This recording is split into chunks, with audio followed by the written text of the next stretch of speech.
प्रणाम भारत न्यूज 24 से प्रमुख संवाददाता यश के दुबे। आज जो है हम बजरंगी पांडे जी यहाँ आए हैं, जो सामाजिक कार्यकर्ता के रूप में यहाँ कार्य करते हैं। आज इनसे पूछेंगे कुछ सवाल। सर, जो प्रकरण चल रहा है यादव बनाम ब्राह्मण का, तो उसके विषय में आप क्या कहना चाहें? जी, सबसे पहले सबको नमस्कार। जितने भी लोग हमारे दर्शक हैं जो देख रहे हैं उनको नमस्कार और धन्यवाद है प्रणाम भारत न्यूज को कि जो इस मुद्दे पर, जो कि देश का आज सबसे बड़ा मुद्दा बना हुआ है, दो जातियों को, दो वर्ण व्यवस्थाओं को लड़ाने के लिए ये जो प्रक्रिया हो रही है, इस पे हम अपना विचार रखना ये चाह रहे हैं कि अगर भक्ति के लिए, भगवान के लिए, महापुरुषों के लिए, सबके लिए समान अधिकार है। ये हमारा संविधान भी देता है और हमारा धर्म भी इस बात को देता है। जिस रामायण की रचना महर्षि वाल्मीकि ने किया, वहाँ कोई ब्राह्मणवाद नहीं था। जिस जाति की रचना कहीं पर भी जाति व्यवस्था, जो वर्ण व्यवस्था भगवान ने बनाया है, वो वर्ण 4 वर्ण बनाए। चातुर्वर्ण मया सृष्टम गुण कर्म विभाग से तस्य कर्तारम माम विद्वय कर्तारम अव्ययम्। भगवान ने जो व्यवस्था बनाई, ये व्यवस्था चलाने के लिए, संसार को चलाने के लिए बनाई। लेकिन कुछ राजनीतिक लोग आज के डेट में उसको राजनीति कर रहे हैं। जो हमारे भागवत कथा करने गए थे उनके लिए कोई दिक्कत नहीं है, जो कथा करवा रहे थे उनको दिक्कत नहीं है। छोटा सा प्रकरण हुआ, वो प्रकरण खत्म भी हो गया, लेकिन अब राजनीतिक लोग उसको तूल देने में लगे हुए हैं। तूल क्यों दिया जा रहा है? क्योंकि उनको चुनावी वोट चाहिए। लेकिन मैं एक सामाजिक कार्यकर्ता होने के नाते दोनों पक्षों से, ब्राह्मण पक्ष, यादव पक्ष माने यदुकुल में भगवान श्री कृष्ण पैदा हुए। यदुकुल एक अच्छा कुल है, अच्छा खानदान है, उसमें जितने लोग हैं वो सब लोग पूजनीय हैं। ब्राह्मण भी पूजनीय है, ब्राह्मण तो पहले से ही पूजनीय है।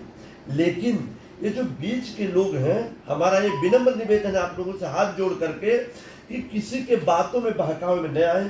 किसी तरह का जो कानून इजाजत नहीं देता है, कानून अपना काम कर रहा है, उस पर जांच चल रही है, उस पर सबकी पैनी नजर लगी हुई है, चाहे वो सरकार हो चाहे वो विपक्ष हो। लेकिन सबसे विनम्र निवेदन ये है कि आप लोग किसी के बातों बहकावे में मत आइएगा।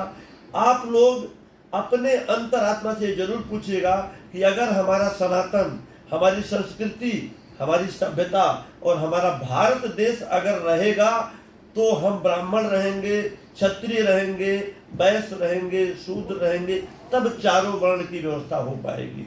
हम जहाँ तक जानते हैं, वर्ण व्यवस्था माने कि चारों आप ही के शरीर में है। ब्राह्मण सिर के ऊपर हिस्से को ब्राह्मण माना जाता है, सिर से लेकर धड़ तक के हिस्से को क्षत्रिय माना जाता है, धड़ से लेकर के और घुटने तक के हिस्से को वैश्य माना जाता है, घुटने से नीचे के हिस्से को शूद्र माना जाता है। और शरीर के सारे अंगों में एक भी अंग अगर नहीं है तो हमारा शरीर नहीं चल पाएगा। इसलिए ब्राह्मण, क्षत्रिय, वैश्य और शूद्र। ब्राह्मण का कर्म है, क्योंकि ब्राह्मण पहले से ज्ञानवान थे, इसलिए उनका कर्म है लोगों को अच्छा उपदेश देना। क्षत्रिय का कर्म है चारों वर्णों की रक्षा करना। वैश्य का कर्म है वाणिज्य व्यापार करना, करके अपने देश की आर्थिक स्थिति को सुदृढ़ करना। शूद्र का काम है सबकी सेवा करना, क्योंकि बिना शूद्र का मतलब ये नहीं होता है कि पिछड़ी जात, अनुसूचित जाति या जनजाति। शूद्र का मतलब ये होता है कि रावण भी पंडित था, ब्राह्मण था, चारों वेदों का ज्ञाता था, लेकिन उसका पुतला हर साल हम और आप मिलकर के जलाते हैं। लेकिन वही राम क्षत्रिय थे, तो कहाँ किसी ने कहा कि क्षत्रिय की पूजा हम नहीं करेंगे? क्योंकि राम मर्यादा पुरुषोत्तम है। उनके जीवन कला पर, उनके जीवन शैली पर हम लोगों को चलना चाहिए। इसलिए हमारा विनम्र निवेदन है आप लोगों से, वर्ण व्यवस्था जो भगवान ने बनाई है, उस वर्ण व्यवस्था को बने देना रहना चाहिए। कोई भी कर्म कोई भी कर सकता है। ऐसा नहीं है कि वैश्य ही वाणिज्य व्यापार करेगा, ब्राह्मण या क्षत्रिय या शूद्र नहीं करेगा। शूद्र का मतलब अनुसूचित जात, पिछड़ी जात, जनजाति, SC ST से नहीं है। शूद्र का मतलब है जो सबकी सेवा करे, घर में परिवार में पत्नी है, बच्चे हैं, सबकी सेवा करते हैं। हम कमा के लाते हैं, सबकी सेवा होती है। तो इसलिए आपको कह रहे हैं कि जो भी सेवा करना चाहता है, जो सेवा कर रहा है, आपके परिवार में सेवा करने वाले को संज्ञा जो दी गई है शूद्र, शूद्र मतलब सेवा करने का एक नाम है, न कि पिछड़ी जात। अगर हमारे शरीर में पैर नहीं है तो हम नहीं चल पाएंगे, कितना भी सुंदर शरीर हो बिना पैर के। तो पैर माने शूद्र, शूद्र माने क्या, बेस, जड़, जो जड़ है उसी को शूद्र कहा जाता है। बाकी ऊपर के जो है वो तना है, पत्ती है, लेकिन पेड़ की जो जड़ है वो जड़ शूद्र है। शूद्र को हम महान मानते हैं, शूद्र को हमारी नजरों में वो पूजनीय है, क्योंकि वाल्मीकि भी तो वही थे, रामायण की रचना कर दी। और जितने भी महापुरुष हैं, संत रविदास, उनकी शिष्या का नाम मीरा, जो मीरा भगवान के लिए गीत गाती थी, भगवान के लिए सब कुछ छोड़ने को तैयार थी। इसलिए जाके प्रिय न राम वैदेही तजिए ताहि कोटि वैरी सम यद्यपि परम से नहीं। इसलिए किसी के बातों बहकाव में मत आइएगा।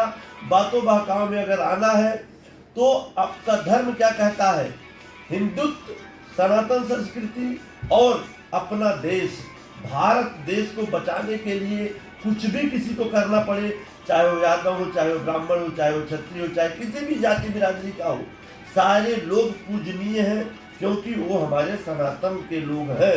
सनातन संस्कृति अगर बची रहेगी, भारत देश बचा रहेगा, तो हम बोल पाएंगे और आप सुन पाएंगे। इसलिए आपसे विनम्र निवेदन है, सारे वर्णों से, सारी जातियों से, सारे लोगों से ये विनम्र निवेदन है कि आप ओछी राजनीति